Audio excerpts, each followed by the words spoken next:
In crypto, speed matters, but trust matters more. At Caleb and Brown, you're never on your own. We connect you with your own personal broker and a 24/7 team, ready to help you buy, sell, or swap over 250 digital assets with one flat, transparent fee. No spreads, no slippage, no hidden costs. Get the best market prices through deep, aggregated liquidity executed by our professional trading desk. Your funds are secured with institutional-grade cold storage for total peace of mind. Track every move in real time with our intuitive client portal, anywhere, anytime. Whether you're trading as an individual, trust, or business, we give you speed, security, and peace of mind. Thousands of clients in over 100 countries already trust Caleb and Brown. Visit calebandbrown.com and start your personalized crypto journey today.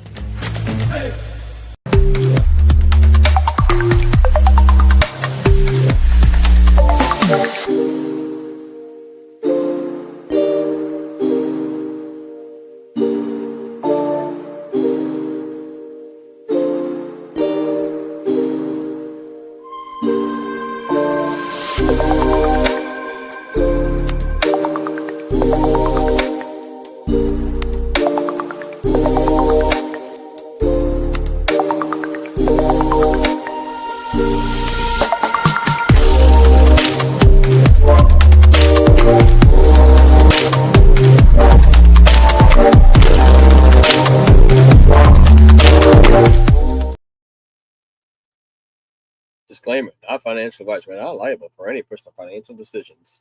Thank you.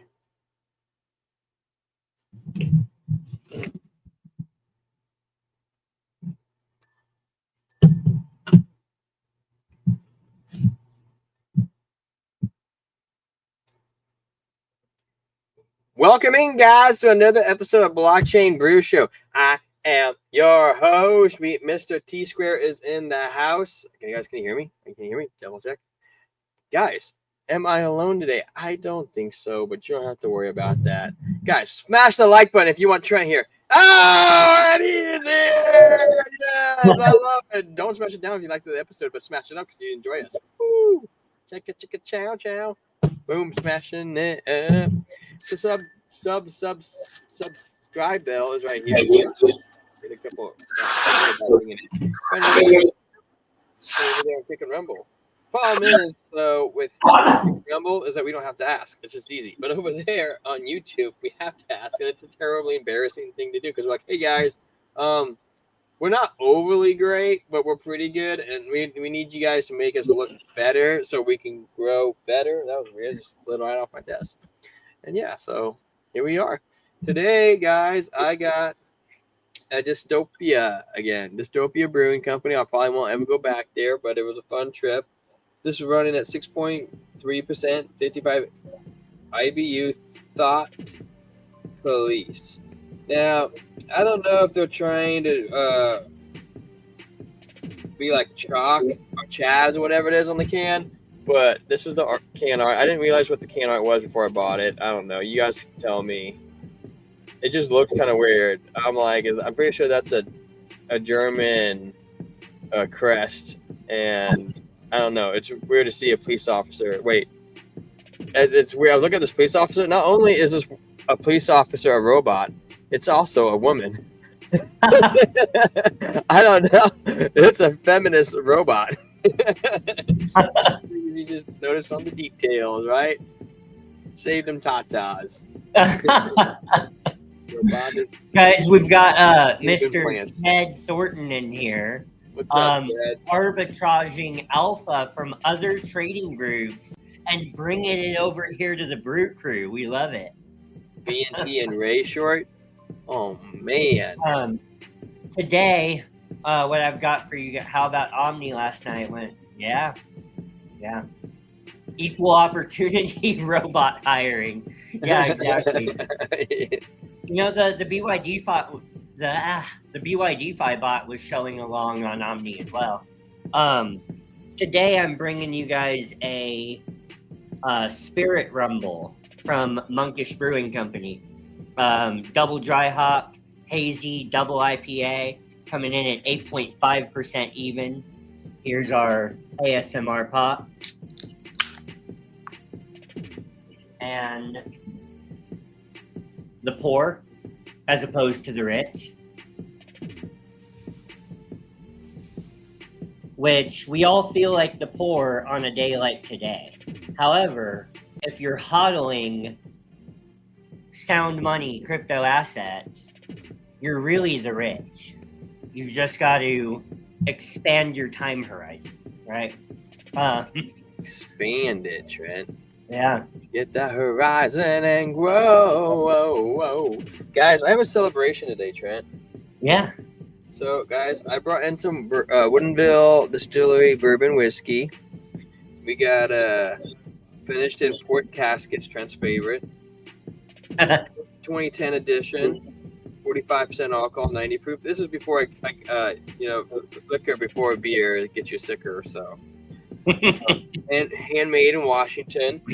We're gonna take a shot because I'm a little sus on the subscribers though, but we ticked up to from like 30 to like 130, just shy of 122 subscribers over there on Rumble. I don't know how we did that. Thank you. I'm going to celebrate. Sometimes it just happens, you know? Yeah. Yeah, so in crypto news today. Wait, Trent, let me show you the board. Oh, yeah.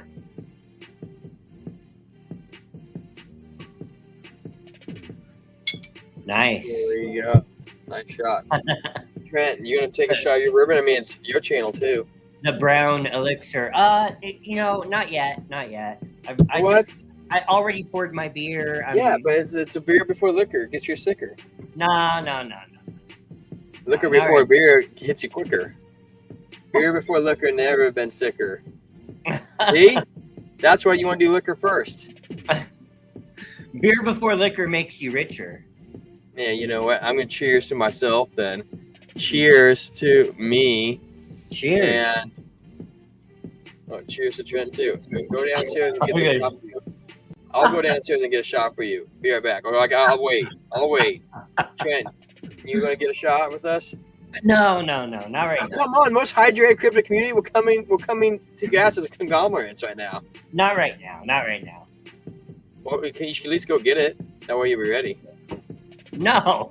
Why not? I have it right behind me. I'm sus now. I'm getting sus. You won't do it. I have it right behind me when I'm ready. So, coming into the crypto news for the day, I've got two stories for you guys today. The first one is just a fun story. We've got NBA star Kevin Durant recovers Coinbase account after nearly 10 years, right? Yeah. You know who sent this to me? Hal did. Shadow. Nearly a decade after losing access to his Coinbase account, NBA star Kevin Durant is once again in control of his Bitcoin holdings, according to the exchange CEO, Uncle Brian Armstrong. Nearly 10 years after buying Bitcoin on Coinbase, NBA superstar Kevin Durant has regained access to his holdings thanks to a completed account recovery. Shout out to Coinbase customer service.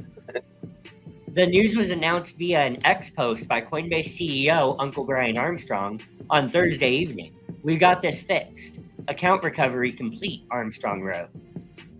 So there's the tweet. How many Bitcoins did he have? Huh? How many Bitcoins did he have? He had, he originally bought $650 worth. He bought it at at $650.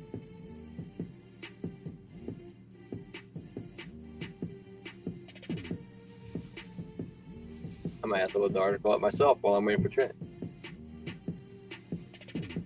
I'm gonna ask. Bitcoin on Tuesday at the annual Game Plan Summit in Santa Monica. Yeah. Did you guys lose them? I lost you for like a minute. Hello? Yeah, you said the last thing I heard was, you just jumped over here. You said the last thing you said was he bought his Bitcoin for $650. Okay. Yeah. Well, he bought it for $650 and that's up 180x. So. From Kroger. Hey, DCA, let me know when you're ready. Yeah, so we've got Durant, 15-time NBA All-Star, who will suit up for the Houston Rockets this season, shared the story of his lost Bitcoin on Tuesday at the annual Game Plan Summit in Santa Monica.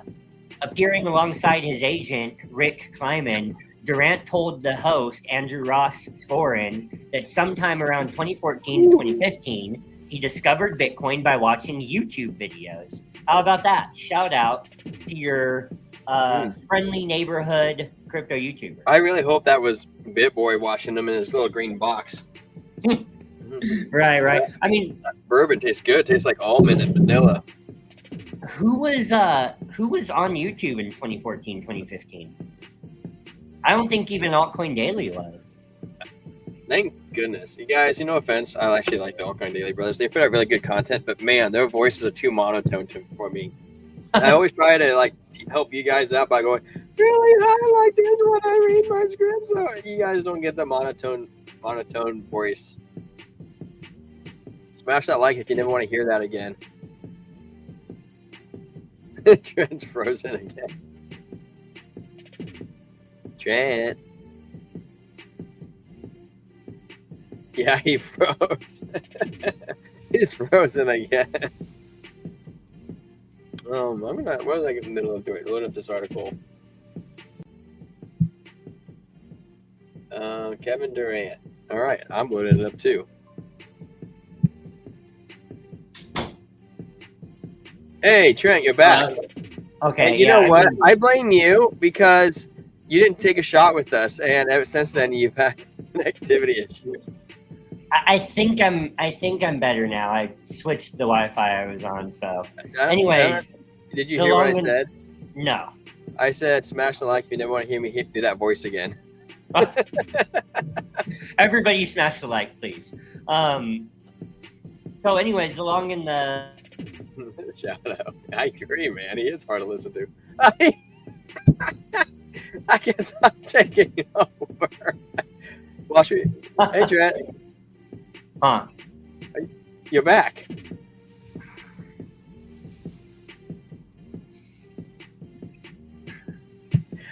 It's okay if I finish this article, Trent. Well, I'm literally done with the article now, so I'm gonna pop over. You never started it. Well, no, I purposely am not reading the whole article. Like, I have another one to cover, so. Okay. Tom Lee's Bitmine buys another 69 million ETH, holds massive 8.66 billion stack. Tom Lee's Bitmine just funneled another $69 million through Galaxy Digital to lift its ETH war chest to roughly $8.66 billion. We've got Bitmine, the crypto firm led by Wall Street veteran Tom Lee, has expanded its Ethereum treasury once again, purchasing $69 million worth of ETH through Galaxy Digital's over-the-counter desk. The latest acquisition brings Bitmine's holdings to roughly 9 million ETH, valued at $8.66 billion, according to market data. Blockchain transaction records show a series of large transfers carried out between Galaxy Digital and Bitmine in recent hours. The settlement included 3,247 ETH, valued at $14.55 million, 3,258 ETH at $14.6 million, and 4,494 ETH valued at $20 million. 4,428 ETH valued at $19.77 million, totaling 15,427 ETH for a total of roughly $69 million. I think they meant to say $69,420,000. Anyways, the structured timing suggests that coordinated OTC settlements, which allow institutional buyers to accumulate large amounts without disrupting open market prices. Bitmine crosses 2 million ETH, controls nearly 2% of the Ethereum supply. So guys, this is why Tom Lee is the Michael Saylor of Ethereum. This is why Bitmine is the MicroStrategy of Ethereum. And this is why Bitmine is consistently buying Ethereum at local lows. Like, I've been watching this unfold for weeks now. And guys, I'm telling you, Bitmine is buying Ethereum at local lows. The bottom has been here for about a year. Well, yeah, and it's been steadily going up. Yeah. Did you see DCA's comment? He put this in the chat when you're like, you know, hey, it happens to the best of us. yeah. Anyways, we're not making fun of you, Trent. It was just so funny. Yeah, I know. I'm gonna close some tabs, I guess, because I had something to share too when you're done.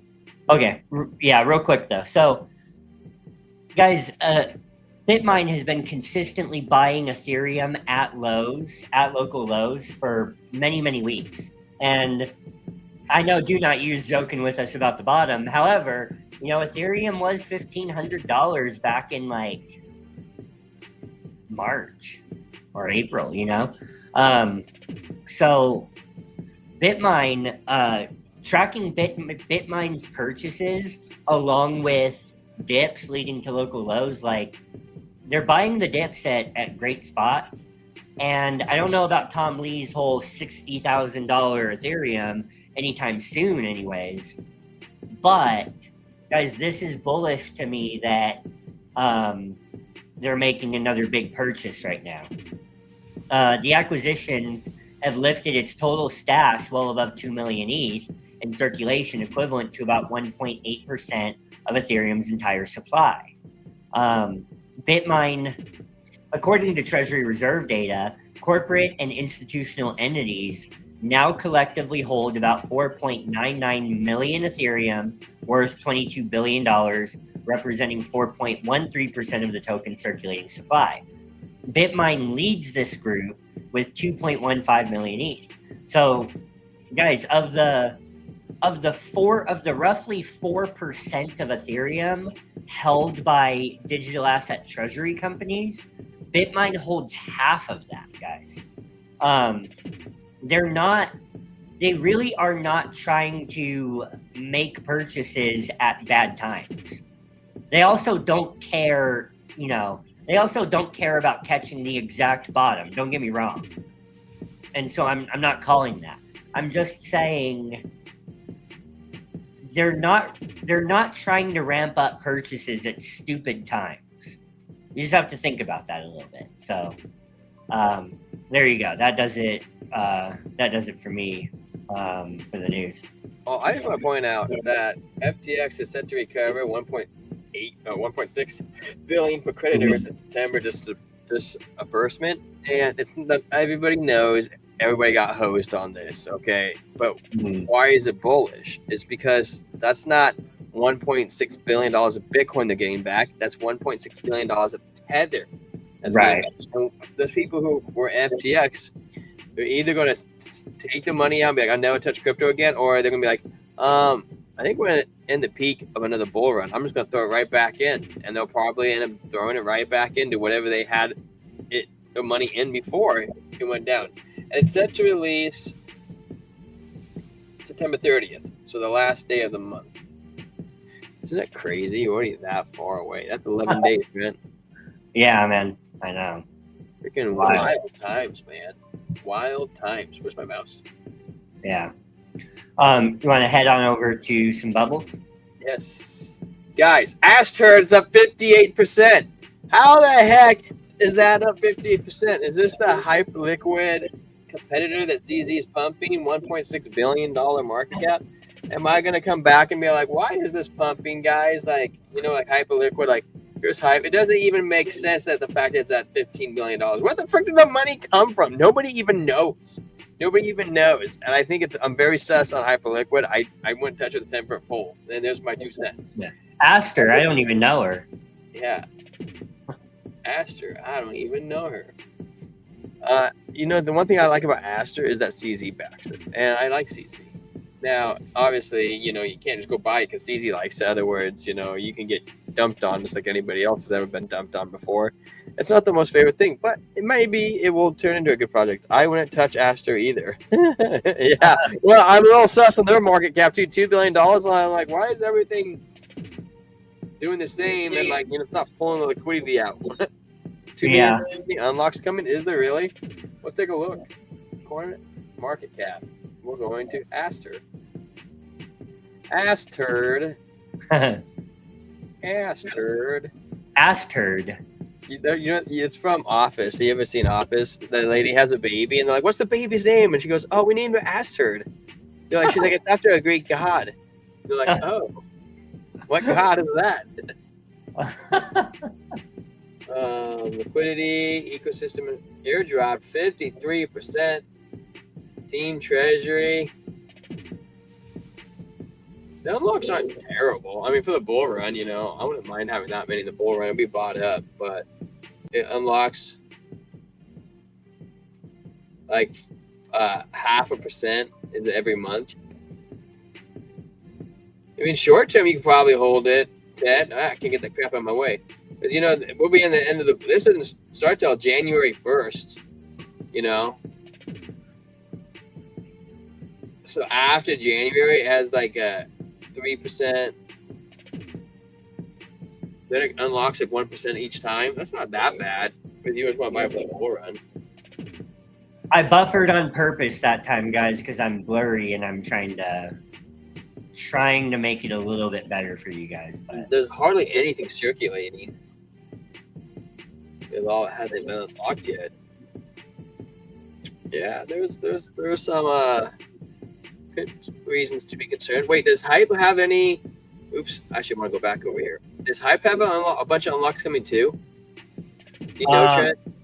I'm not sure, but good point in the chat though that hey, welcome in, Mr. Ethereum.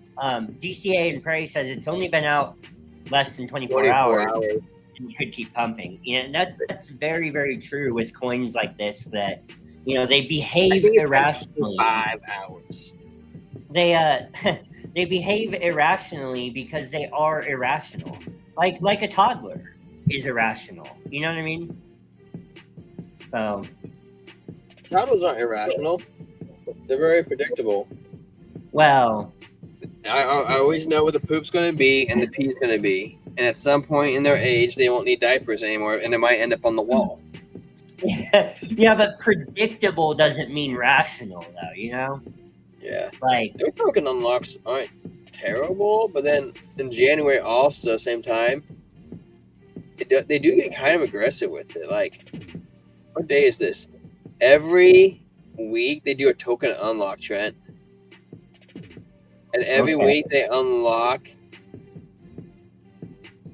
20th of a percent. So 5 weeks they unlock 1%. September 19th, Wall Street faces a major triple witching event. What in the world? Oh, I heard that. You know what that is? Are you dicking with me, Mr. No, Ethereum? that's true. No, that's true. I think he's dicking with me. No, it happens once a year. It's when like the quarter 4 is happening, and then it's like the market opens. It's like all three things come at the same day. It's like a terrible day to trade. No, he's right. Well, I was gonna mention that, but I forgot.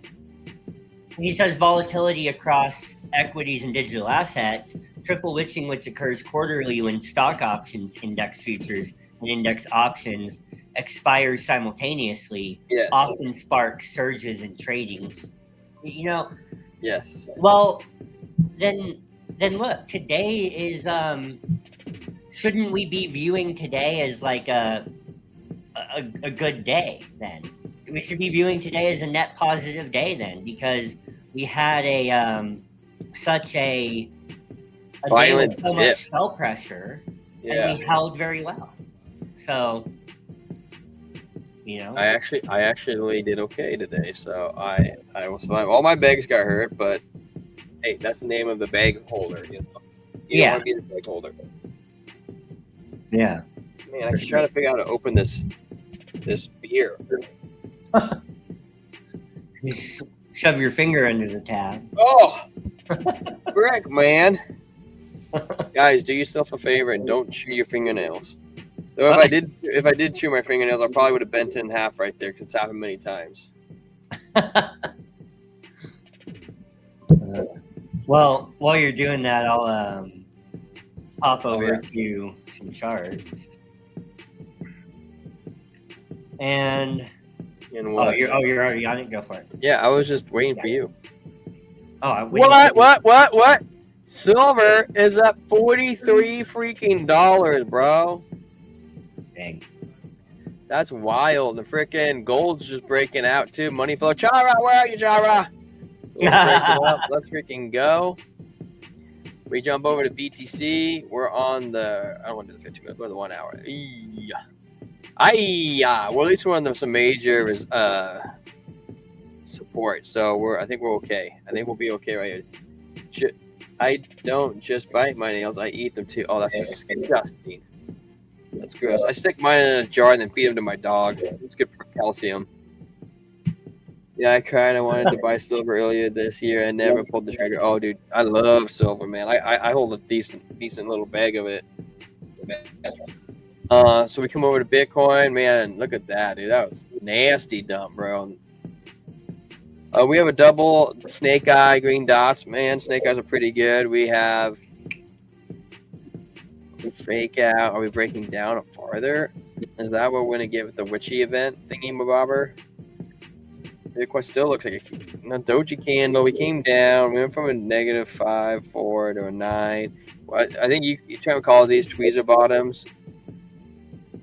Well, the tweezer bottom on the hike and sheet, they're not tweezer bottoms on regular. The good news is we do look like we're starting to flip over. VWAP's coming up. Money flow is very passive in the green. Stokes RSI look like they're no longer pointing down. Same with the strength. So this could be a bottom. I hope it is. The blue momentum wave on the 6 hour looks like it's starting to flip too. 12 hour Stokes RSI low. Money flow is good. VWAP's kind of not in the greatest spot. Momentum wave still shows aggressive to the downside. Yeah, you're probably right. We'll probably drop more during this week. At least we're bouncing off the 21 right now. The 21 MA. It's really saving our bacon grease. Risk margin calls forced selling. If turbulence hits through history, suggests Bitcoin often rebounds to fresh highs. Once excessive leverage is flushed, this expiry could prove one of the best things that ever happened. I agree, man. I felt bad because Crypto Face is all like, guys, this is it. This is the point where we're gonna pump, because we had this little green dot trigger wave thing going on wherever he was looking at our time frame, and then ETH was like just dipped. I was watching his live stream, and he goes, "Well, shoot, that's why I hate ETH trading, guys, because it never plays in my favor." And he's like, "Well, I'm gonna go and just let it ride out. All right, talk to you guys later." And then instantly, Crypto Lifer just rolled right in, and Crypto Lifer goes, "Yeah, guys, ETH is mean, man. Sometimes it's hard to trade ETH." I was like, wow, back-to-back people both saying the same thing. That's kind of coincidental, kind of funny. Yeah, well, and altcoins are even worse because, you know, those are guys that are saying that predominantly trade Bitcoin. And, like, definitely Crypto Face will throw a lot at some random shit coins, you know, but it's nothing compared to the amount of volume he trades on Bitcoin, you know. So yeah, I can imagine, because he has so much money he trades with. He moves the markets, and so he has like 12 different click. He has to do all at the same time, so nobody can trace his trades and margin column. I'm over here on Ethereum, guys. Right now, we're just kind of taking a peek, see what we got kind of going on. Yeah, I'm not super bullish. We fell below the 21. Oh, excuse me. Sorry, guys. It was long days. We didn't get above it either. Stokes RSI strength coming down. Momentum still coming down. I wouldn't say necessarily we're going to come down too much more. We're probably more consolidation. That's what I'm thinking at the top of my mind. It doesn't look overly fantastic. XRP. Yeah, XRP could have bottomed. The momentum's coming up. Money flow's still kind of iffy, but VWAP's up. How the heck is the RSI and Stokes still high, but the freaking strength is low? Double I don't know, man. Hey, though, this kind of looks like a double bottom, though, Trent. That's not bad. Yeah. That's Yeah. not bad at all, especially where the 21 is right now. Right. We got some support. Money flow's coming down. Strength is rotating out. Strokes RSI. We might be getting an anchor trigger wave right here on the 4 hour. I honestly, Trent, though, I'm leaning towards consolidation or bearish sentiment for most of the market until I see some actual confirmation of us closing with some green dots. We got a little bit, but this isn't screaming to me like even on XRP. Like we're kind of going up. It's from the 1 hour too. Yeah, well, and like even all the time frames, like the 4 hour, we haven't fully flipped over and made another green dot. Mm-hmm. Same with the 12 hour, we're still coming down. Like I would like to see something to make me feel like, oh, the sentiment's changed. Yeah, and I'm not getting that in most of the market, to be honest with you. right. What do you got? Well, yeah, I'll flip over here. Let me. Oh, you put me up already. Okay, so yeah, on Bitcoin daily chart, guys, the 21 is still curving up, and at the end of the day, this is consolidation here. This is a flag. We've spent some time building out this right shoulder, which is really what I said we were going to do. When we were back here, if you can see my cursor, like what I said was that we're going to spend some days, not sure how many, but we're going to spend some days filling out this right shoulder of this inverse head and shoulders pattern. Now, the thing that we're running into is resistance at the golden pocket. So if I take this Fibonacci retracement, and I go from the most recent higher low. No, not that.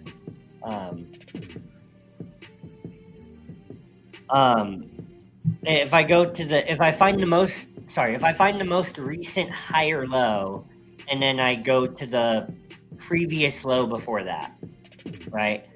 Then it takes me right here to this wick. Take the Fibonacci retracement from the wick, line it up with the wick of the high on the chart, which is back here. Then what we end up with is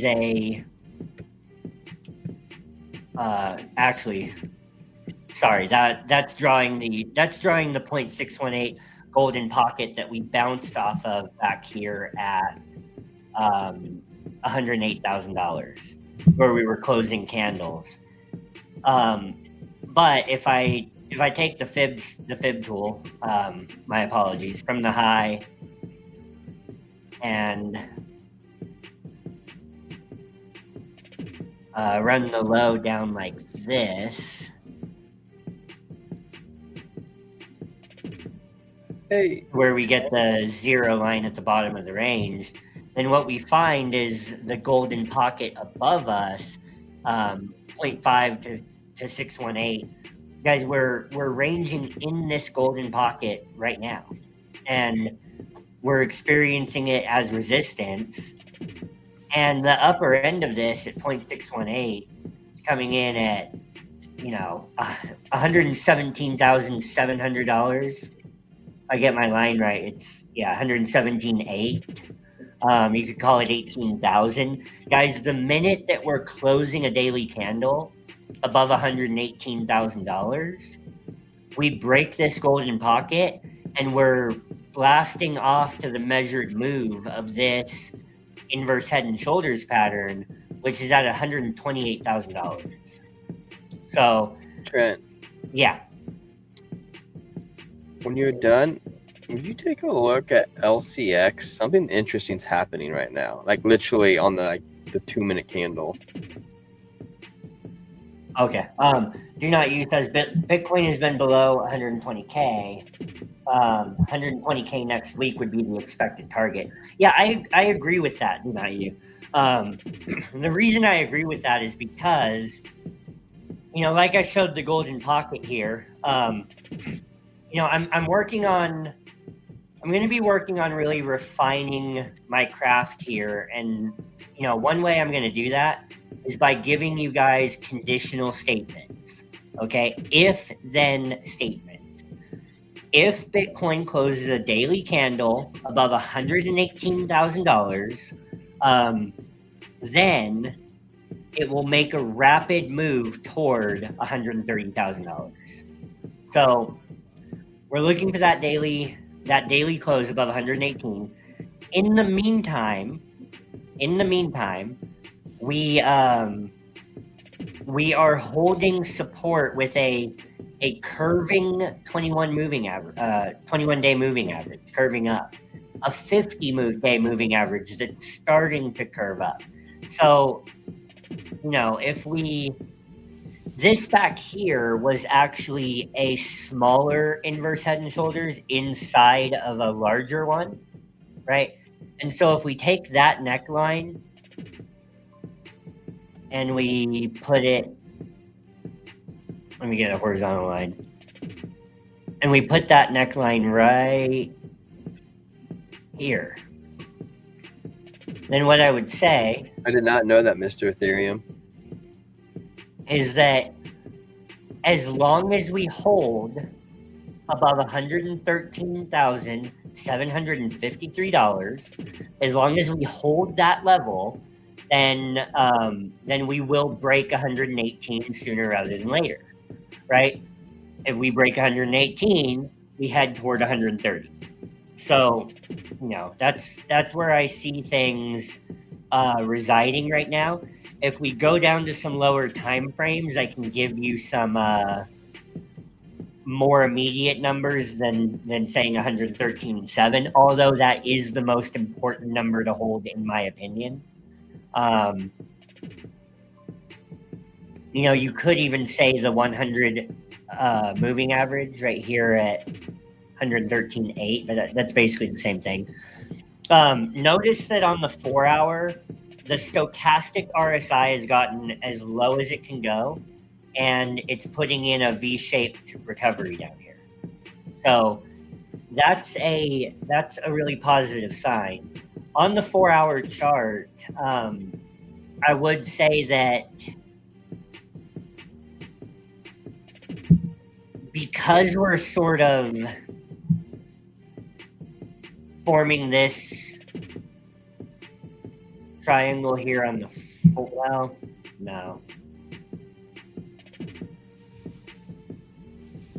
I'm looking at this wick down here and the fact that the support and resistance level lines up with a previous break of consolidation right here.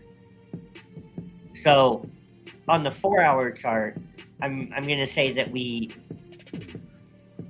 a closer level that we really want to hold is at $114,400, right? The most important level we need to hold is $113,700. Finally, if I come down to the 1 hour, there's mixed signals here on the 1 hour. We've got a bearish cross on the 21 crossing under the 200. However, worst comes to worst, I think this brings us down to that last level I drew at 114.4. The stochastic RSI is high and curving over. However, the MACD, call it by its government name, the moving average convergence divergence, has put in a bullish cross down here well below the zero line at the very bottom. It's showing us that, the momentum oscillators are kind of showing two different things here where, there's pressure to the downside, there's sell pressure to the downside, but there's also buy pressure that wants to catch it. So you look at the regular RSI and, even if the stochastics made a full move down, the RSI would only be moving down from 35 to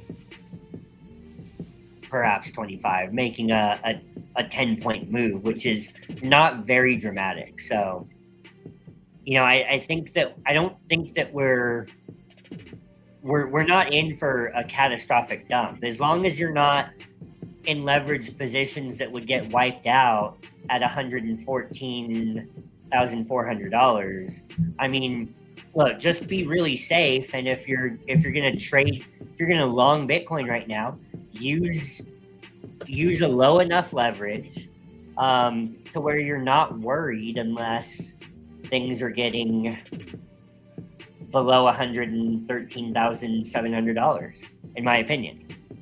So there we go. Calvin says tough market to call right now. Yeah, it is, but also, like I said, I'm trying to refine my craft here. So unfortunately, it's one.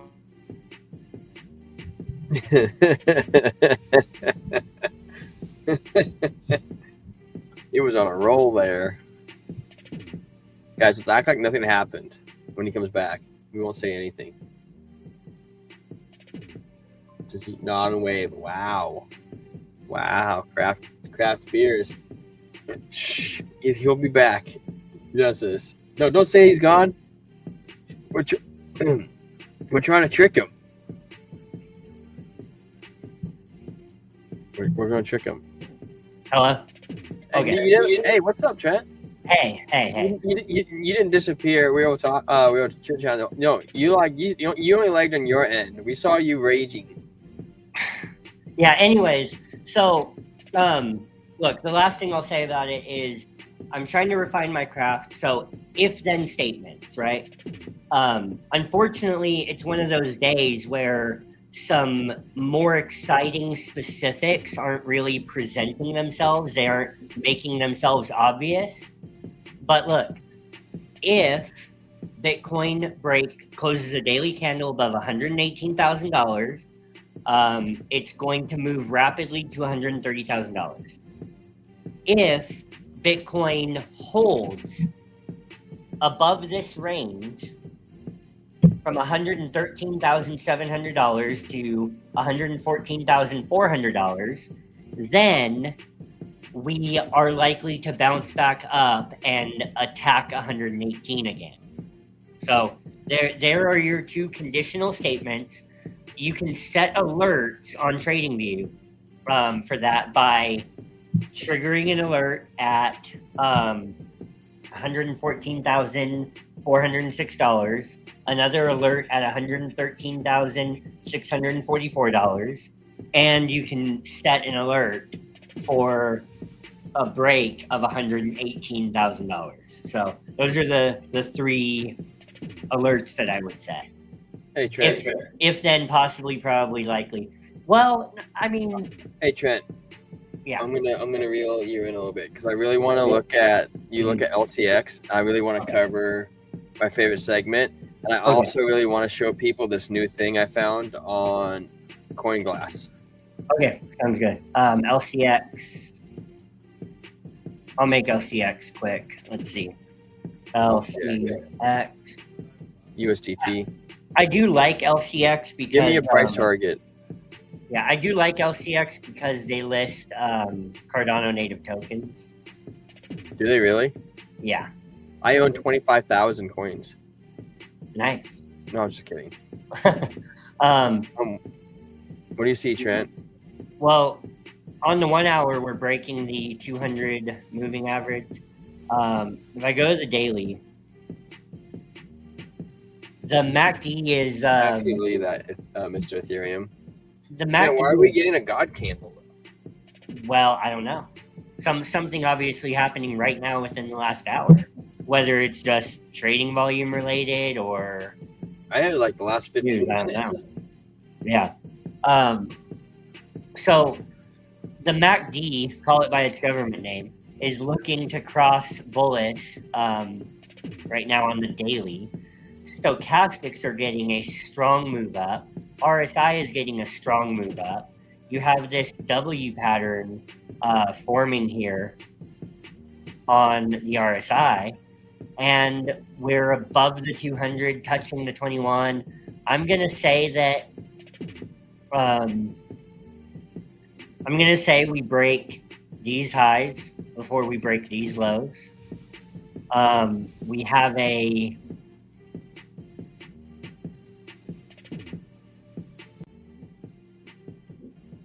bit of a falling wedge here on the daily that's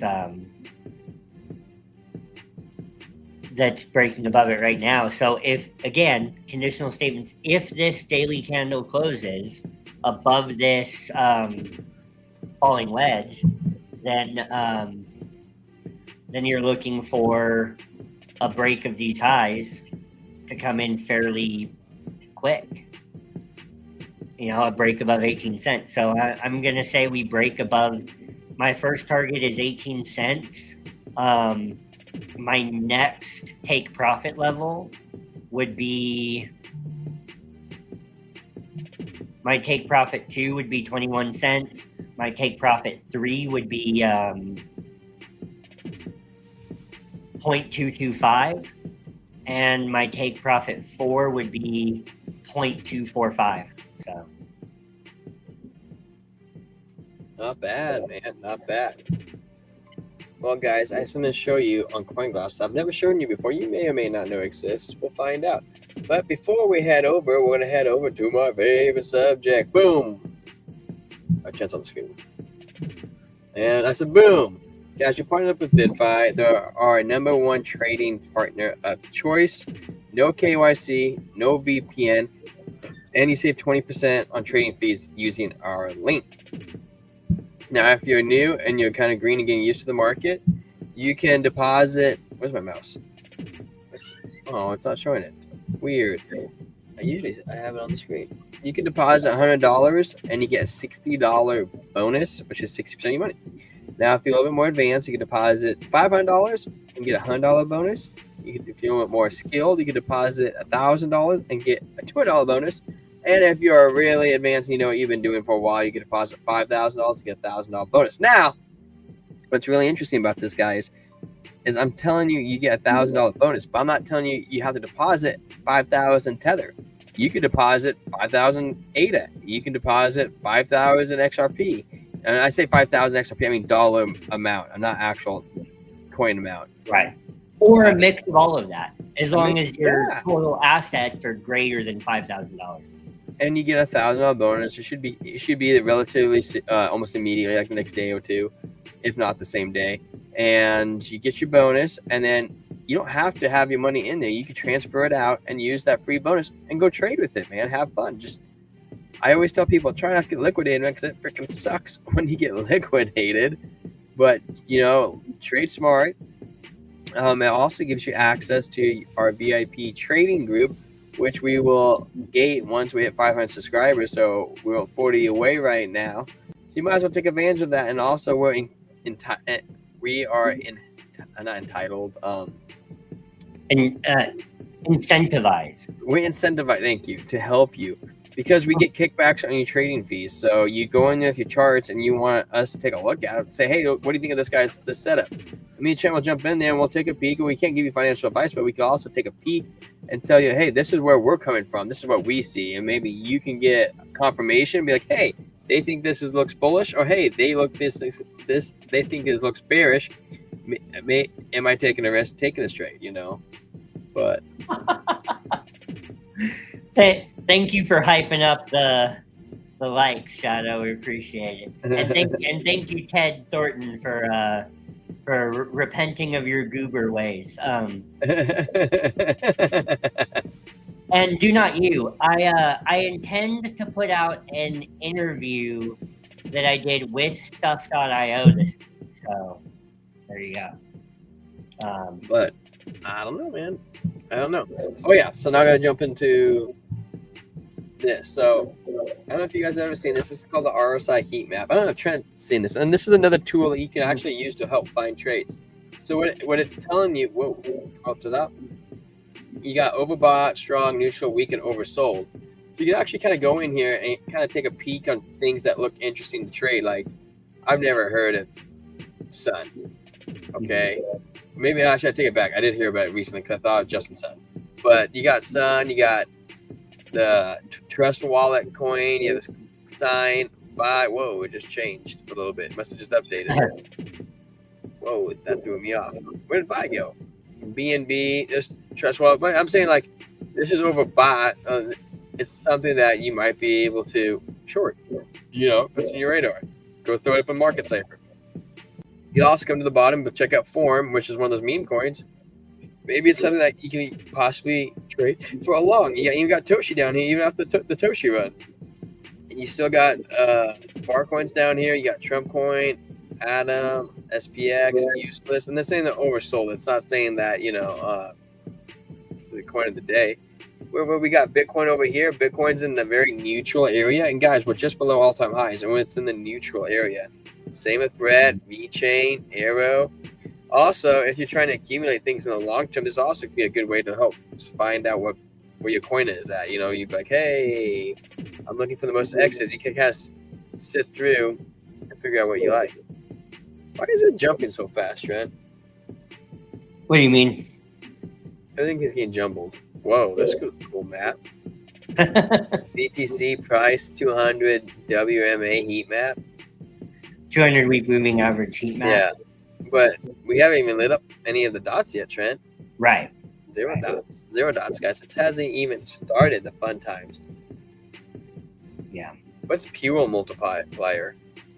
The Pure multiple. It's go scroll down to the indicator overview. Yeah. So it looks at the supply side of Bitcoin's economy, Bitcoin miners and their revenue. So it has to do with at what point Bitcoin miners are so much in profit that they're basically forced to inject sell pressure into the market. So, yeah, the Pure multiple is one of those handful. Like people post pictures to these days of like 30 different Bitcoin cycle top indicators, and none of them have flashed. But you know, aside from 30 of them, there's a handful that have been really like among the very most tried and true. And the Pi cycle top indicator is one. The Pure multiple is one.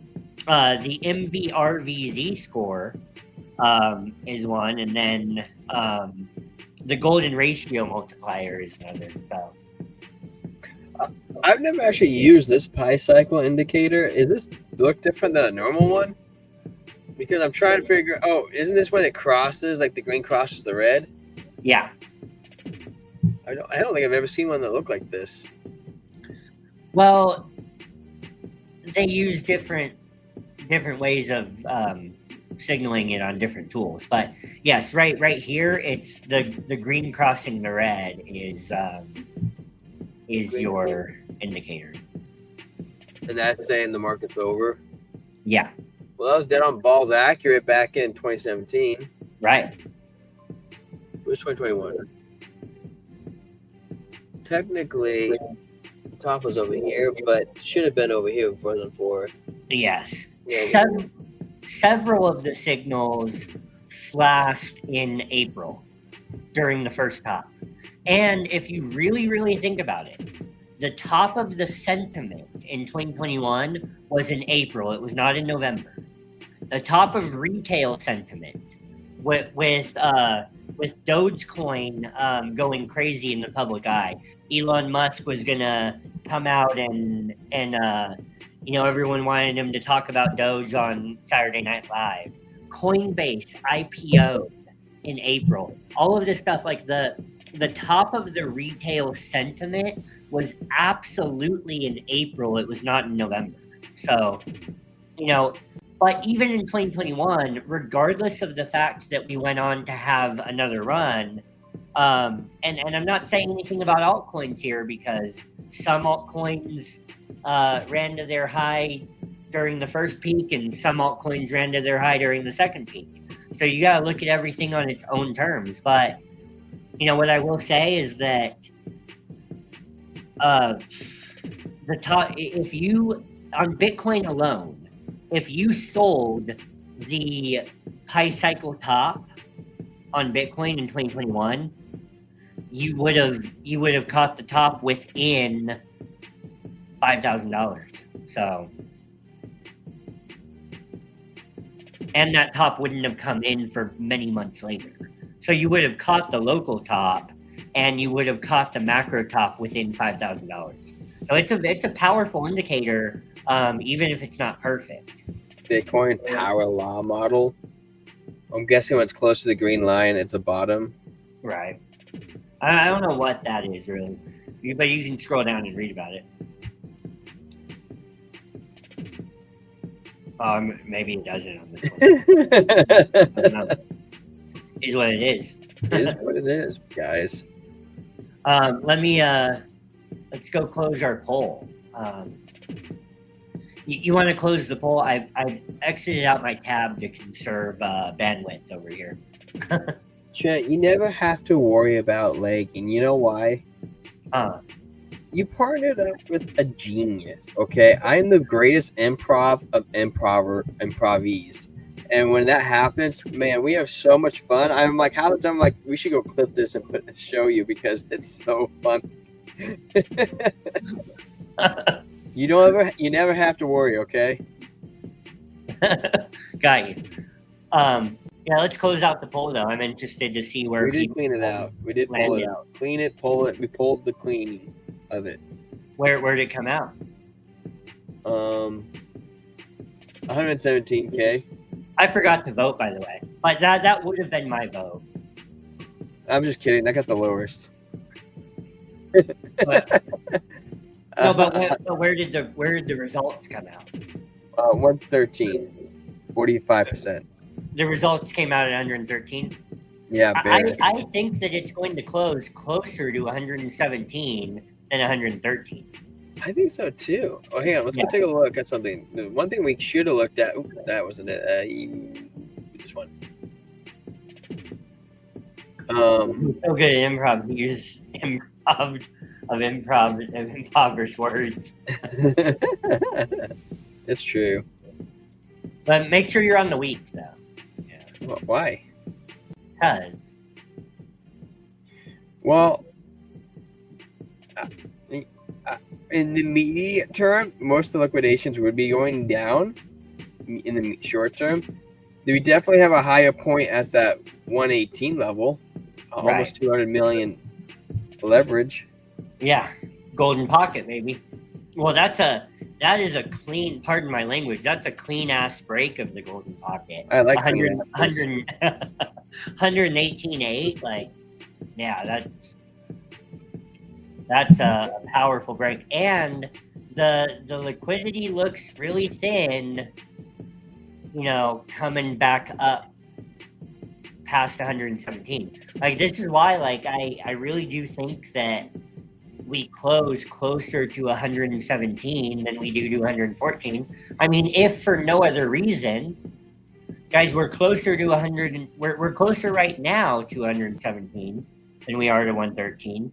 And like the stochastic RSI on the 4-hour chart has hit at the most bottomest of bottoms. So, you know, I don't know. Like if we come down to touch that 114.4 level, I think we bounce off of it very hard. And if that bounces us back up to where we are even right now, we would be closer to 117 than 113. So that's my bet, even though I didn't vote. But. Oh, you can't zoom in anymore? Where the frick? So confused. Yeah, I'm with you, Shadow. So on Binance on the 48-hour trend, the straight liquidations are all up top. Wow. Yeah. On the 48-hour, like there's nothing below us. Have you ever looked at Ethereum trend? Yeah. Mm-hmm. I feel like Ethereum is not as worthwhile as much as everything else. It has a good wow. People don't think we're gonna go up to 4,500 again. There's almost $70 million. I don't think that's gonna happen. Right. That's Right. bad, Trent. I would not take that bet. I would very much be like, no. Even at 4,600, there's a decent amount of money up there. Yeah. Asinine. But like those could be a lot of scalp shorts opening up right now. And if they have stop losses set, then that liquidity is gonna block down a little bit, and then as it does, it's going to force, a liquidated short is Those have to be scalp shorts, Trent, because we're at $4,463. Right. We're literally banking on $50. Right. Yeah. So they're scalping 20x leverage. They're scalping 50x leverage, and they have a stop loss at like 44.90 or something like that. Would you recommend anybody use 50x leverage? Yeah. If you're hedging risk, everything is a game of hedging risk. And I know this is an unpopular opinion, but a stop loss is only one way of hedging risk. Another way to hedge risk is to run without a stop loss, but with a smaller amount of money in the trade, right? If you're going to put $100 at 50x, guys, it's okay. when a trade hits your stop loss, guys, what happens? You're losing a little bit of money. You're losing the amount of money that you decided that you're okay with losing before you entered the trade. So if you reduce the whole size of your trade to what you're okay with losing and you run without a stop loss, that's fine. That's one way of hedging risk. So look, that's just my opinion. So yeah, how much do you think a trading fee is on 50x leverage on $100?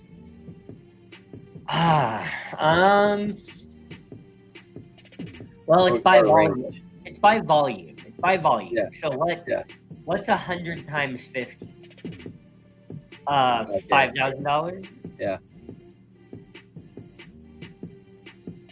$20. $20 or something like that. Sometimes leverage can pay you. Yeah, right. And sometimes you pay the leverage. Yeah. Often. Yeah. And if you're yeah. Anyways. I think I know you were going to go with that. Yeah. I did say Crow. I thought this could have been the bottom right here when it hit 22 cents. I for the longest time I was saying 20, and I was like, well, maybe it won't go that low. But now we're looking at it. 20 cents is down here. Oh. Are we gonna go one leg lower, Trent? One leg, two leg, three leg. Are we gonna do that? Well, you know what a third leg is, right? No. Oh, okay. What do you call a woman, Trent? What do you call a woman with one leg shorter than the other?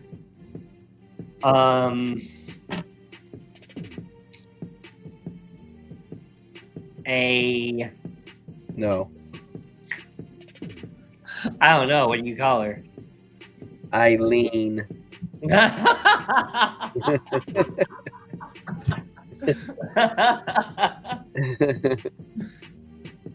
You're welcome. Thank you for that. Trent. Yeah. Do you know where trucks get most of the flat tires? Where? From forks in the road. Yeah. When you said truck, it reminded me of this. Here's something that you can pray for, and anyone else in the chat that happens to pray to the God of Israel, to the God of the Bible, or just send good. I mean, if you send good vibes in that, I mean, I'm not going to tell you not to do that. I believe in God. But anyways, something you can pray for if you pray is that where I live, we just had a bunch of flash flooding. And Really? yeah. Well, because in the desert, if you go too long without rain, it's good to get consistent rain in the desert. Because if you go too long without rain, What's then consistent?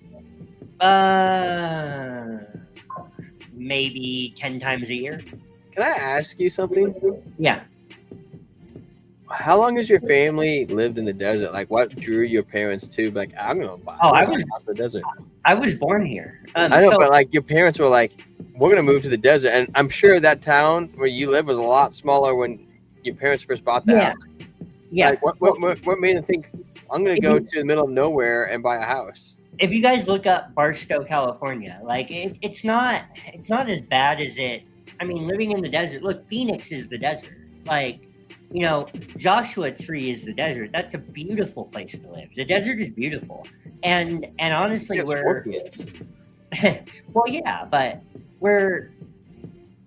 I'm a 2-hour drive to LA, a 2-hour and 40-minute drive to San Diego, a 3-hour drive to Sequoia National Park, a less than 2-hour drive to Joshua. Are you saying that you're happy to be a 2-hour drive? Or are you saying I'm so glad I'm a 2-hour drive away from there because they're terrible places? No. I'm saying that I'm within a short shot of like any of those places all at once, and I'm a 2-hour drive from Vegas. I mean, I hate that. Oh yeah, Vegas is in the desert. That's a perfect example. Like, I hate Vegas personally, but hey, a lot of people don't. Clearly. Yeah. Right. So, anyways, I like where I live. Generally speaking, it has its fair share of problems and a lot of tweakers, but hey, but yeah. Anyways, what drew my parents to the desert? Well, my mom was born on Catalina Island. He's close to nice places here in rural Arkansas. I'm a long way from nothing still. Yeah, exactly. And the thing about the desert in California is I'm that looking at Arkansas, Ted. the thing about the desert in California is that the culture is way more conservative than the Inland Empire and what people think of as Southern California. Like, if I drive to what most people think of as Southern California, I drive about an hour up to a mountain pass. I drive through the mountain pass and then down into what we call the Inland Empire, and then a little bit further to the coastal cities in LA. Down there, it's obviously liberal, chaos, right? I mean, and the desert is like, it's kind of a rural feel with proximity to anywhere that you would ever want to go. So, I don't know if that makes sense. But anyways, my mom was born on Catalina Island, off the coast of Long Beach. We go there sometimes. It's a beautiful place. Like, you take a ferry to get there, about 30 miles out into the ocean. It's awesome. But that's because her dad worked for the electric company out there, and then he relocated to where we were at because they were incentivizing people with higher pay and promotions in order to move here. So yeah. And then my dad moved here from Texas when he was he was like desert to desert. Yeah, I'm fine, whatever. Yeah. It's cheaper to live here.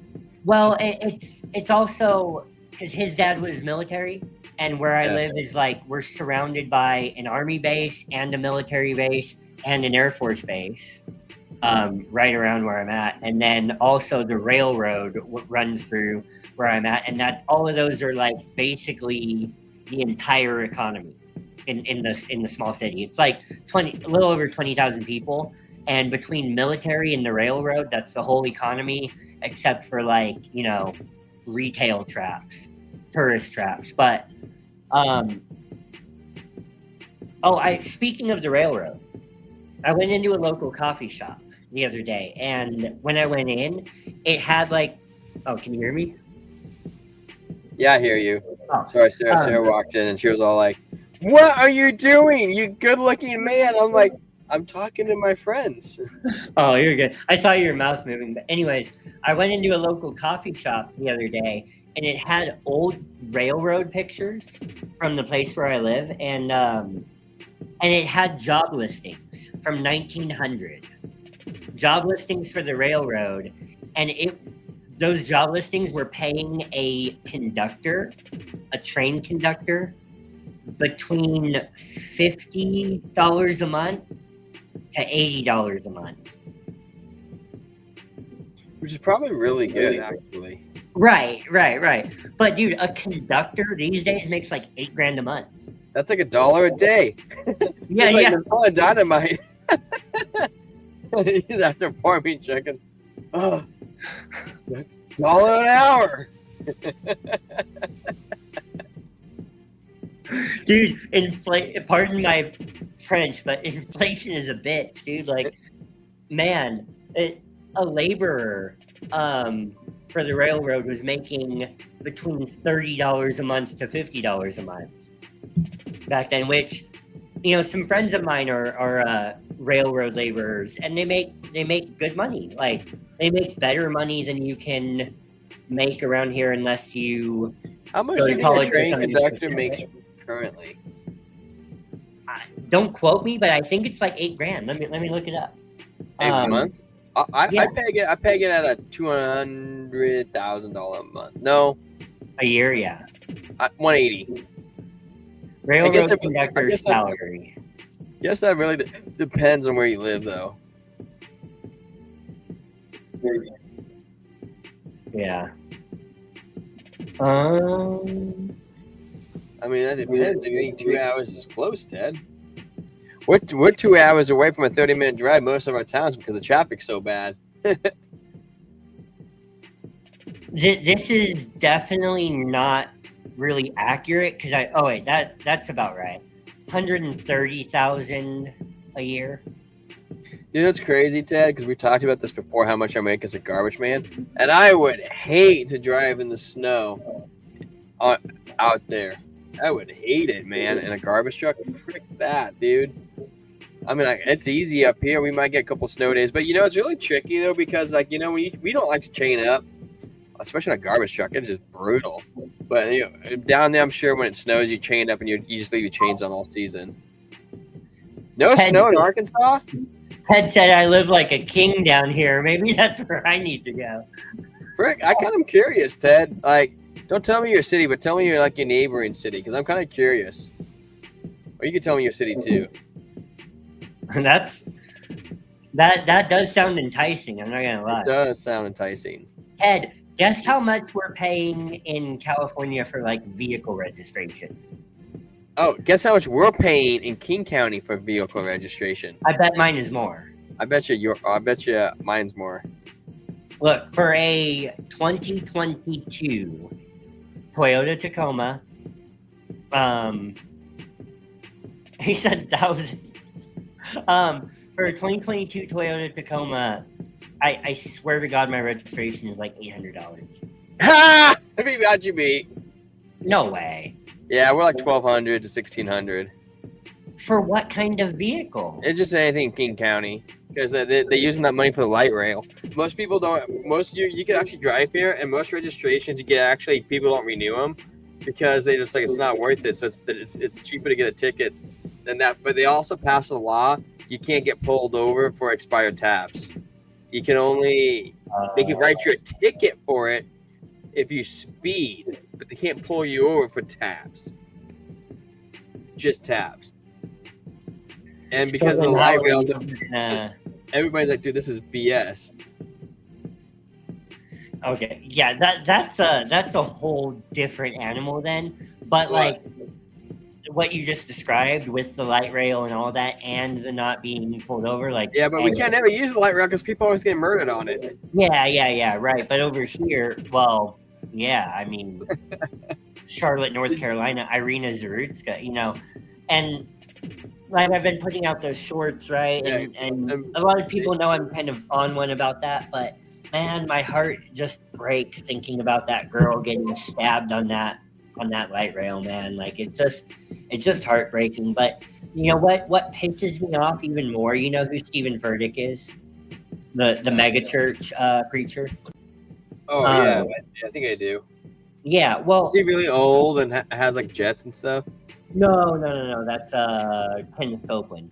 No. Stephen Furtick is the young hip guy that's like real fashionable and he's always yelling about something, but you know he makes everything in the Bible about himself. But anyways, dude, like Elevation Church is. Wait, I make everything about the Bible about myself. I always apply things in my life. I'm like, hey God, give me something about this Bible. Tell me what it means about me. Why did I have this dream? And you're like, he makes everything about himself. I'm like, but I do too. But you're not preaching. Like there's a difference. There's another level of accountability because here's the reason why. Like God does not exist for us. We exist for.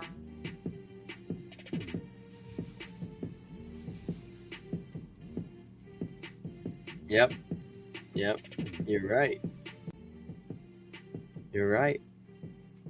You have the most beautiful set of eyes, Trent. Thank you for this picture.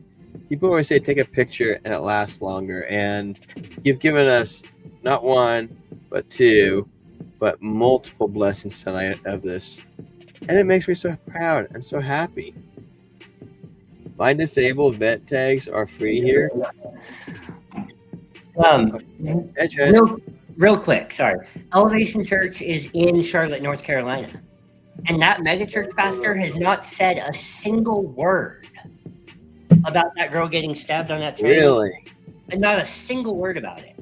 Not like, you know, inviting the church to pray for that family or just nothing. That's kind of weird. And I think that people on TikTok talk about it all the time. Yeah, and it happened right in his backyard. Personally, I think that's detestable. And Charlie Kirk, some of the last things that he posted on social media was calling out Stephen Furtick, calling out that megachurch pastor for saying nothing.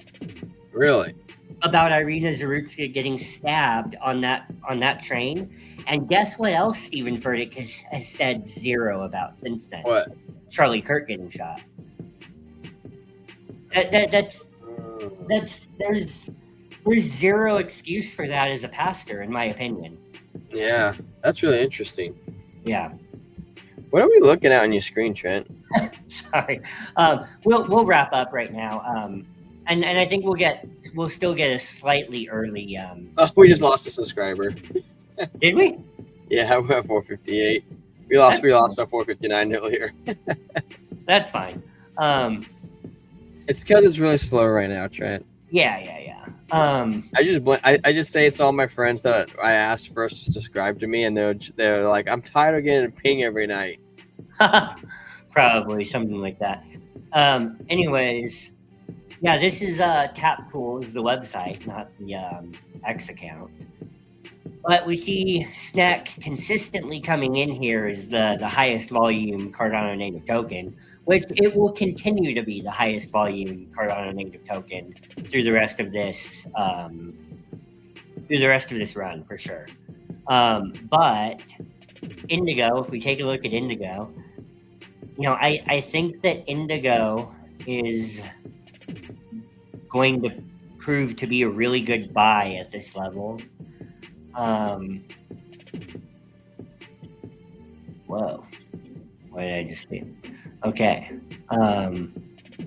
Portfolio, news.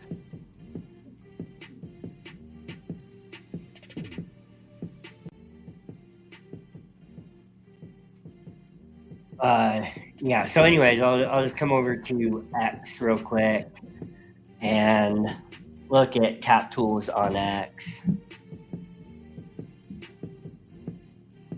And Grayscale's GDLC, the first US multi-crypto ETF, is now approved and trading on the New York Stock Exchange, ARCA. Cardano joins Bitcoin, Ethereum, Why XRP, is all and of them Solana. grayed out, Trent? What? Why are all of them grayed out? You just say Cointelegraph. Oh, sorry. I meant to. Yeah. That's good. I got you. Yeah. Anyways, So here's our biggest Cardano news of the day, and really it's some of our biggest crypto news of the day. One more question too. Sorry. Yeah.